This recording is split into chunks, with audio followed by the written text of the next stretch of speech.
आपल्या देशात चित्रपट प्रेमींचं प्रमाण कमी नाहीये. बघायला गेलं तर राजकारणानंतर जर देशात कोणत्या इंडस्ट्रीबद्दल जास्त चर्चा होत असेल तर ती सिने इंडस्ट्रीची होते. दरवर्षी अनेक चित्रपट प्रदर्शित होत असतात. वेगवेगळे विषय घेऊन हे चित्रपट सिनेमागृहात प्रदर्शित केले जातात आणि मग नवीन हटके चित्रपट येईपर्यंत एखाद्या चित्रपटाबद्दलचं गॉसिप सगळीकडेच सुरू असतं. काही चित्रपट त्या चित्रपटातील हिरो हिरोईनमुळे प्रसिद्ध होतात, तर काही त्यातील स्टोरीमुळे, तर काही चित्रपटात असलेल्या ॲक्शन सिक्वेन्समुळे. आता जेव्हा मी ॲक्शन सिक्वेन्स हा शब्द वापरला तेव्हा तुमच्यापैकी बऱ्याच जणांच्या डोक्यात साऊथ इंडियन फिल्म असं नाव नक्कीच आलं असणार आहे. आणि हेच वैशिष्ट्य आहे की साऊथ इंडियन चित्रपट भारतीय लोकांच्या मनावर जादू करतायत. पण एकीकडे सगळ्यात मोठी असलेली बॉलिवूड इंडस्ट्री मात्र भारतीय प्रेक्षकांकडून हवा तसा प्रतिसाद मिळवत नाहीये. आणि याची कारणे नक्की काय असू शकतात याबद्दलचाच हा व्हिडिओ असणार आहे. नमस्कार, मी कृपा सपकाळ, न्यूज अनकटच्या कलारंजन एपिसोडमध्ये तुमचं स्वागत करते. गेल्या 5 वर्षापासून सातत्यानं बॉलिवूड आणि साऊथ सिनेमाची तुलनात्मक चर्चा सगळीकडे होतीये. बाहुबलीनंतर आतापर्यंत साऊथकडील काही सिनेमे बॉलिवूड चित्रपटांपेक्षा वरचढ ठरताना दिसतात. विशेषतः गेल्या काही वर्षात साऊथ सिनेमे आणि त्यांचे हिंदी डब चित्रपट हिट होत आहेत, तर बॉलिवूडचे तमाम हिंदी चित्रपट फ्लॉप होत आहेत. प्रेक्षक OTT प्लॅटफॉर्मकडे वळत असल्याने त्यांना अनेक पर्याय उपलब्ध असल्यामुळे हिंदी चित्रपट पाहण्यासाठी प्रेक्षकांची पावलं चित्रपटगृहाकडे हवी तशी वळेनाशी झाली आहे. मात्र त्याच वेळी भव्य दिव्यपणामुळे साऊथ सिनेमे पाहायला मात्र प्रेक्षक गर्दी करतात. दक्षिण भारतीय फिल्म इंडस्ट्रीवाले आता त्यांचे ओरिजिनल चित्रपटच हिंदीत घेऊन येत असल्याने दक्षिण भारतीय सुपरहिट चित्रपटांचा रिमेक बनवून स्टार झालेल्या बॉलिवूड अभिनेत्यांचे धाबे चांगलेच दणाणलेत. भारतात सध्या साऊथ इंडियन हिरोंची क्रेज वाढत चालली आहे, तिला काही तोडच नाहीये.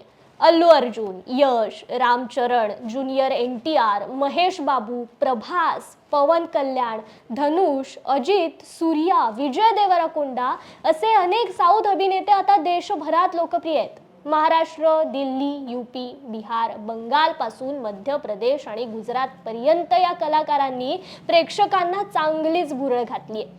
जर पाहायला गेलं तर हिंदी सिनेमात दक्षिणेकडच्या अभिनेत्रींची जादू वैजयंती माला यांच्यापासून सुरू होती. हेमा मालिनी, जया प्रदा, श्रीदेवी, मीनाक्षी शेषाद्री यांच्यापासून आतापर्यंत दाक्षिणात्य अभिनेत्री हिंदी चित्रपटात लोकप्रिय आहेत. पण सध्याचा काळ थोडा वेगळा आहे. दाक्षिणात्य सिनेताऱ्यांनी संपूर्ण देशात आपली चमक निर्माण केली आहे. साऊथचे पिक्चर म्हणजे हिंदी प्रेक्षकांसाठी नवी संजीवनी झाल्यात जमाय. म्हणजे मारधाड असलेले पिक्चर, लव्ह स्टोरी, हॉरर अशा सगळ्या जॉनरचे पिक्चर साऊथवाले बनवतात आणि भारतभरातून प्रेम आणि पैसे दोन्ही मिळवतायत.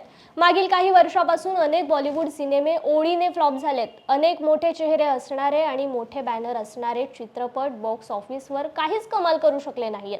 आमिर खानचा लाल सिंग चड्ढा, अमिताभ बच्चन आणि अजय देवगण यांचा रनवे 34, भोला, थँक गॉड, कंगना रनौतचा धाकड, तेजस, चंद्रमुखी 2, रणवीर सिंगचा 83, जयेश भाई जोरदार आणि सर्कस, अक्षय कुमारचा सेल्फी, सम्राट पृथ्वीराज, राम सेतू असे अनेक चित्रपट बॉक्स ऑफिसवर जोरदार आपटले. पण दुसरीकडे मात्र साऊथ चित्रपट ज्यावेळी येतात आणि मोठी कमाई करतात तेव्हा तो विचार करण्याचा विषय आहे. बॉलिवूड दिग्दर्शक याकडे गांभीर्यानं पाहायला मागत नाहीत. गेल्या काही वर्षांपासून टॉलिवूड आणि कॉलिवूडचा प्रभाव वाढतोय.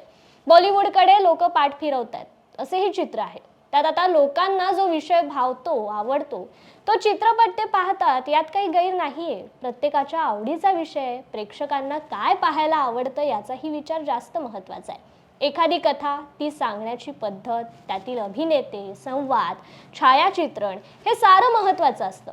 आपण त्याकडे केवळ तांत्रिक गोष्ट म्हणून सोडून देणं चालणार नाहीये. त्यामुळे अनेक बॉलिवूडचे निर्माते, दिग्दर्शकांनी ही बाब जाणीवपूर्वक समजून घेण्याची गरज आहे. कांतारा, RRR, पुष्पा, KGF असेल किंवा सालार सारखे चित्रपट डब होऊन देखील हिंदीमध्ये मोठ्या प्रमाणात चालतायत. त्याचे कारण त्याची मांडणी आणि विषय, कंटेंटकडे अधिक लक्ष देणे. आतापर्यंत बॉलिवूडचे निर्माते, अभिनेते आणि लेखक स्टार्सकडे जास्त लक्ष देतात. दक्षिणेतही स्टार्सना खूप मान मिळतो, पण तिथे लेखक आणि स्क्रिप्टवर लक्ष तेवढं केंद्रित केलं जातं. बॉलिवूडमध्ये तसं नाहीये. स्टार पॉवरने चित्रपट चालतील असे बॉलिवूडला वाटते. पण आता तसं राहिलं नाहीये, हे बॉलिवूडच्या लक्षात आलं पाहिजे. दाक्षिणात्य चित्रपट चालतात कारण त्यांचा आशय खूप मजबूत असतो. आजचा प्रेक्षक साऊथ चित्रपटांच्या तुलनेत हिंदी चित्रपटांवर कमी खर्च करायला लागलेत. अनेक घटक आहेत ज्यामुळे प्रेक्षकांचा कल हा बॉलिवूडमधून बाहेर पडून साऊथ चित्रपटांकडे वाढलाय. हिंदी डब केलेल्या साऊथ चित्रपटांनी अलीकडे खूप चांगली कामगिरी केली आहे. म्हणूनच प्रेक्षक साऊथकडे वळतायत आणि इथे बॉलिवूडला त्यांच्या चित्रपटासाठी प्रेक्षक शोधायला संघर्ष करावा लागतोय, हेच वास्तव आहे. काही मीडिया रिपोर्ट्सच्या माहितीनुसार कोरोना महामारीपूर्वी एका वर्षात रिलीज होणाऱ्या 70 ते 80 चित्रपटांची कमाई ही साधारण 3000 ते 5000 कोटींच्या घरात असायची. या महामारीनंतर चित्रपटांचं कलेक्शन खूप कमी झालं. टॉलिवूड चित्रपटांनी, विशेषतः तेलुगू चित्रपट उद्योगाने महामारीनंतरच्या युगाची धमाकेदार सुरुवात केली आणि राष्ट्रीय स्तरावर त्यांनी नावलौकिक केलं. लॉकडाऊन नंतर देशात आलेल्या चित्रपटांचं कलेक्शन सुमारे 3200 कोटींचं झालं. पण यातलं 48% कलेक्शन हे 18 डब केलेल्या चित्रपटांमुळे आलंय. बॉलिवूड फिल्म इंडस्ट्री ही त्यांच्या फिल्म्समधून, कंटेंटमधून आजच्या पिढीसोबत हवी तशी कनेक्ट होत नाहीये. आजच्या प्रेक्षकांना त्या फिल्म्समध्ये काही वेगळेपण, आपलंपण जाणवत नाहीये. हिंदी चित्रपटांचा दर्जा दिवसेंदिवस घसरतोय, ही कमी पूर्ण करतीये ती साऊथ फिल्म इंडस्ट्री. थोडक्यात काय तर लोक साऊथच्या स्टोरीज एन्जॉय करतायत, त्या फिल्म्स प्रेक्षकांचं अधिक मनोरंजन करतायत. आता साऊथ इंडस्ट्री संपूर्ण बॉलिवूडवर वर्चस्व गाजवण्याचं स्वप्न पूर्ण होण्याच्या उंबरठ्यावर आहे. फक्त बाहुबली, KGF, पुष्पा, कांतारा, RRR या चित्रपटाच्या प्रचंड कमाई आणि लोकप्रियतेमुळे हे निष्कर्ष काढलेत असं अजिबात समजू नका, कारण साऊथ सिनेमाच्या या रणनीतीमध्ये हिंदी पट्ट्यातील प्रेक्षकांच्या भावनांना हात घालण्यासाठी विशेष रणनीती आहे. ती म्हणजे दाक्षिणात्य सिनेमात मोठ्या बॅनर सोबत टाय अप करणं, तसेच बॉलिवूड कलाकारांना लहान मोठ्या भूमिका देणं. उदाहरणार्थ रोबोट चित्रपटात ऐश्वर्या रायला घेण्यापासून RRR चित्रपटात आलिया भट्ट आणि अजय देवगण यांना घेण्यापर्यंत या कलाकारांच्या मदतीने एक मोठी बाजारपेठ आपल्यासाठी खुली होती. हे त्यांना चांगलंच माहिती आहे. त्याशिवाय टीव्हीचं मोठं मार्केटही दाक्षिणात्य चित्रपट निर्मात्यांनी ओळखलंय. कोणत्याही चॅनलवर डब केलेला दाक्षिणात्य सिनेमा पाहण्याची सवय लोकांना लागली. एकेकाळी दाक्षिणात्य चित्रपटांचे टीव्ही अधिकार 1 ते 1.5 लाख रुपयात मिळायचे, पण आता हा व्यवहार कोट्यावधींच्या घरात गेलाय. हिंदी चित्रपटांची होणारी गळचेपी ते दाक्षिणात्य चित्रपटांनी व्यापलेलं बॉक्स ऑफिस यामुळे हिंदी चित्रपट फार मागे पडलेत किंवा प्रेक्षक हिंदीकडे येणार नाही असं चित्र निर्माण झालं होतं. पण गेल्या वर्षी दाक्षिणात्य चित्रपटांची चर्चा झाली असली तरी या वर्षी प्रेक्षकांना आपलंसं करण्यात हिंदी चित्रपटांना सुद्धा तितकंच यश आलंय.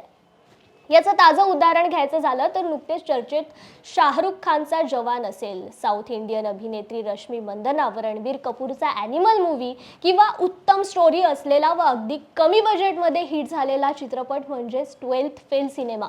अर्थातच हे सर्व चित्रपट बॉक्स ऑफिसवर धुमाकूळ घालत होते. परंतु एकीकडे साऊथ इंडियन क्षेत्रातील सिनेमे बघायला गेले तर कॅप्टन मिलर, जेलर, हनुमान असे अनेक चित्रपट सुद्धा हिटवर हिट ठरत आहेत. यामध्ये जर फरक असेल तर तो म्हणजे दोन्ही इंडस्ट्रीमध्ये असलेलं सातत्य. बॅक टू बॅक हिट झालेल्या चित्रपटात साऊथ इंडस्ट्रीचं वर्चस्व बॉलिवूडपेक्षा जास्त ठरताना दिसून येतं आणि याच कारणामुळे साऊथ चित्रपटांची होडी पुढे सरकत असताना दिसतीये. अर्थातच चित्रपट साऊथचा असो किंवा बॉलिवूड, पण तो चित्रपट कोणतं वास्तव आपल्यासमोर मांडतं किंवा आपल्याला त्यातून घेण्यासारखं काय असतं यावरच अनेक गोष्टी अवलंबून असतात. कारण शेवटी प्रेक्षक वर्गच या सिनेमांना न्याय देणारा असतो. असे अनेक नवीन विषय घेऊन पुन्हा येऊ. तत्पूर्वी आजच्या एपिसोडमध्ये इथेच थांबूयात. धन्यवाद.